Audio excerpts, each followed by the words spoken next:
উঠে পড়ে লাগতে হবে। এই 18টা দিন যদি আমরা উঠে পড়ে লেগে বুথটাকে জিরো ব্যালেন্স করে ভাড়াতে তুলে দিতে পারি, 4 তারিখের পরে খাটের ওপরে পাদে শুয়ে পড়তে পারবো। 4 তারিখের পরে খাটের ওপরে পাদে শুয়ে পড়তে পারবো। উঠে পড়ে লাগতে হবে। এই 18টা দিন যদি আমরা উঠে পড়ে লেগে বুথটাকে জিরো ব্যালেন্স করে ভাড়াতে তুলে দিতে পারি, 4 তারিখের পরে খাটের ওপরে পাদে শুয়ে পড়তে পারবো। 4 তারিখের পরে খাটের ওপরে পাদে শুয়ে পড়তে পারবো। দারুণ বলেছেন ভাঙড়ের তৃণমূল নেতা। কি মানে উঠে পড়ে লাগতে হবে। এই 18টা দিন যদি উঠে পড়ে লেগে এই বুথটাকে জিরো ব্যালেন্স করে ভাইয়ের হাতে তুলে দিতে পারলেই 4 তারিখের পরে খাটের উপরে পা উঠিয়ে শুয়ে থাকতে পারবে। মানে কি বলবেন। আরও একজন নেত্রী তিনি কি বলছেন শুনুন একবার। এই নির্বাচন বৈতরণী যদি আমরা পার করতে পারি, আগামী 5টা বছর কিন্তু আমরা সকলে ভালো থাকবো, আমরা সকলে করে খেতে পারবো, আমি এইটুকুনি বলতে পারি। আমরা সকলে করে খেতে পারবো, আমি এইটুকুনি বলতে পারি। কথা তো একদম পরিষ্কার। তার মানে তৃণমূল নেতারা বিশেষ করে এত যে খাটাখাটি করছে এই 26-এর ভোট, তো এই যে ভিডিওগুলি দেখলেন, তো তৃণমূল নেতাদের কথাতে একেবারে পরিষ্কার যে শুধু তারা মরিয়া হয়ে আরও একবার এই 5 বছরের জন্য চেষ্টা করছেন জেতার জন্য। কেন? মানে শুধু 5টা বছর যাতে তারা আরও করে খেতে পারে। আমরা বিগত 15 বছরে দেখেছি যে এই তৃণমূল নেতাদের যারা বুথ লেভেলেরও কর্মী ছিলেন, যারা ছোটোখাটো পদ পেয়েছেন, যারা সাইকেলে ঘোরাফেরা করতেন, তারা আজকে 4 চাকায় ঘুরে বেড়াচ্ছে। তাদের বাড়ি গাড়ি দেখলে আপনারা মানে এতদিনে জনগণ সবাই বুঝে গেছে বলেই কিন্তু এইভাবে তারা নিজেদের বুথ কর্মীদের বোঝাচ্ছেন এই তৃণমূল নেতা নেত্রীরা। আপনারা দেখলেন ভাঙড়ের তৃণমূল নেতা ইনি আগেও সাধারণ মানুষকে হুমকি দিয়েছেন যে বুথগুলোতে ভাঙড়ে যে বুথগুলোতে হেরে গেছে তৃণমূল, সেখানে লক্ষ্মীর ভাণ্ডার বন্ধ হবে, আপনার কৃষকের টাকা বন্ধ হবে, কৃষক বন্ধুর টাকা, ঘর বাড়ি পাবেন না। এখন ভোট এসেছে, এখন কর্মীদের বোঝাচ্ছেন যে আর 18টা দিন উঠে পড়ে লাগতে হবে এবং বিরোধী শূন্য করে ভাইয়ের হাতে ভোটটা তুলে দিতে হবে। তুলে দিতে পারলেই 4 বছর 5 বছর তারা খাটের উপরে পায়ের উপর পা দিয়ে শুয়ে থাকতে পারবে।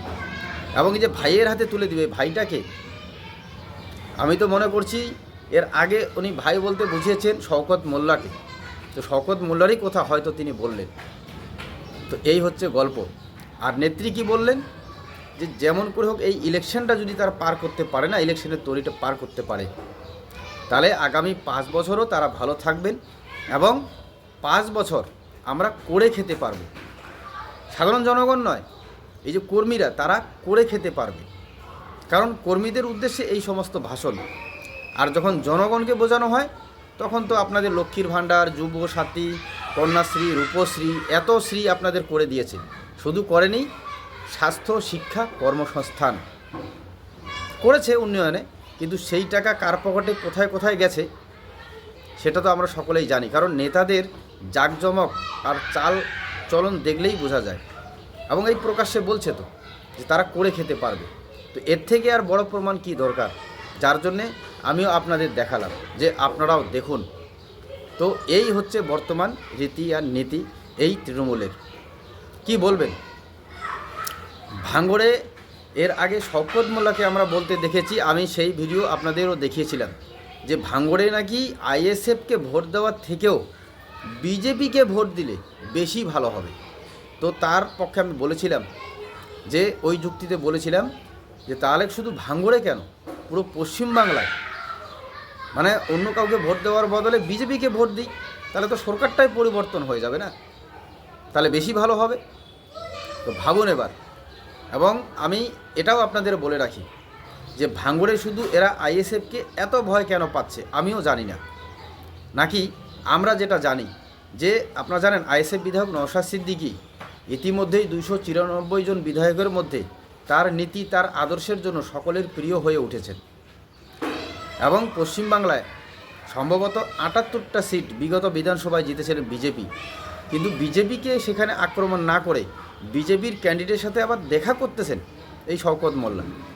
কিন্তু আইএসএফকে হারানোর জন্য কত বুদ্ধি, কত জোর, কত দেমাগ। তো যাই হোক বন্ধুরা, আমার এই ভিডিওটা আপনাদের সম্মুখে তুলে ধরার একটাই কারণ তৃণমূলের নেতা নেত্রীরা, কর্মীদের উদ্দেশ্যে যে বক্তব্য দিচ্ছেন, এতে পরিষ্কার যে যেন তেন করে এই ভোটটা জিতে গেলেই আগামী 5 বছর আমরা করে খেতে পারবো, আমরা খাটের উপরে পা তুলে শুয়ে থাকতে পারবো, মোট কথা তারা রোজগার করবে, বাস এটাই তাদের মূল উদ্দেশ্য, এটাই কর্মীদের বোঝানো হচ্ছে। তো এই ভিডিও আপনাদেরকেও আমি দেখালাম, এবার বুঝে নিন আপনারা এই নেতারা কি আসলেই জনগণের জন্য, জনগণের উন্নয়নের জন্য কথা বলছেন, নাকি এই তৃণমূল দলের যারা নেতৃত্ব করছেন, যারা তৃণমূল দলের হয়ে কাজকর্ম করছেন তাদের জন্য। কারণ এর আগে আমরা শিক্ষামন্ত্রীকেও বলতে দেখেছি যে আমার দলের হয়ে যারা পতাকা লাগাচ্ছেন, মমতা ব্যানার্জির মুখ দেখে যারা ভোট প্রচার করছেন, যারা বলছেন আমাদের এমএলএ ব্রত বসুকে ভোট দিন, যারা দেওয়াল লিখন করছেন, তো আমার চাকরি, আমার কোঠার চাকরি আমি তাদেরকেই দেব, এতে কার বলার কি আছে। তো এই তো করেছে। তো কাজেই সজাগ সচেতন থাকুন এবং আপনারা চিন্তা করুন যে সোশ্যাল মিডিয়ার যুগেও এরা ক্যামেরার সামনে অন ক্যামেরা এইভাবে বক্তব্য দিচ্ছেন বেপরোয়া হয়ে। আমরা সাধারণ মানুষ কি এখনও চুপচাপ বসে থাকব? বসে থাকার সময় নেই, আমাদের জবাব সেই ভোটের মাধ্যমে দিতে হবে। তো সজাগ থাকবেন। ধন্যবাদ।